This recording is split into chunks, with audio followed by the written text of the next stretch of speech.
നമ്മൾ വിഷ്ണു പുരാണത്തിൽ പരിശോധിക്കുക വെച്ചാൽ അതിലൊരു ഭാഗം പറയുന്നുണ്ട്, ഭഗവതി മഹാലക്ഷ്മി സ്നാനം ചെയ്യുന്നത് ഭസ്മതീർത്ഥത്തിലാണ് എന്ന് പറയുന്നു.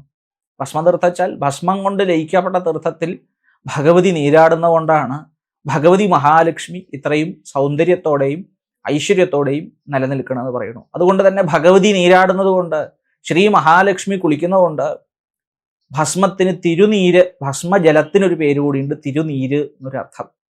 ഇപ്പൊ തിരുനീര് വെച്ചാൽ ഭസ്മജലമാണ്. ഭസ്മം തൊട്ട ജലത്തിന് പോലും അത്യന്തം വിശേഷമുണ്ട്, പ്രാധാന്യമുണ്ട് എന്നാണ് പറയുന്നത്. അത് ധരിക്കുകൊണ്ടോ പൂർവജന്മ പാപങ്ങളിൽ നിന്ന് മുക്തി നേടാൻ സാധിക്കും.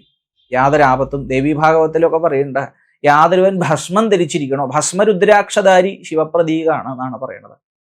മഹാപാപിയാണെങ്കിലും ബ്രഹ്മഹത്യാപാപിയാണെങ്കിലും മാതൃഘാതകൻ പിതൃഘാതകൻ ജന്മാന്തരമായ ദുഷ്കൃതങ്ങൾ ചെയ്തവൻ പോലും ഭസ്മരുദ്രാക്ഷങ്ങളെ ധരിക്കുകയിലോ അവൻ ജന്മാന്തരങ്ങളിൽ ചെയ്ത പാപങ്ങളിൽ പോലും മുക്തനാവും എന്നുള്ളതിൽ സംശയമില്ല. അവിടെയാണ് ഭസ്മധാരത്തിന് വലിയ പ്രാധാന്യം നമ്മൾ കൽപ്പിച്ചത്. ഭസ്മം ധരിക്കാതെ ചെയ്യണ സൽക്കർമ്മങ്ങൾക്കൊന്നും ഫലമില്ല അത്രേ.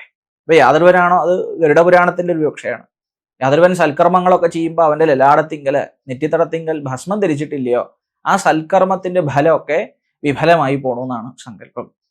അപ്പൊ ചിദംബരത്തിന്റെ പ്രമാണം അനുസരിച്ച് ഈ തിരുച്ചാമ്പല് നമ്മുടെ ശരീരത്തിൽ പൂശുന്നതോടു കൂടിയിട്ട് യഥാർത്ഥത്തിൽ കേവലമായ മനുഷ്യൻ ബ്രഹ്മസ്വരൂപായ ശിവനിലേക്ക് ഉയർത്തപ്പെടുന്നു എന്നാണ് സങ്കല്പം.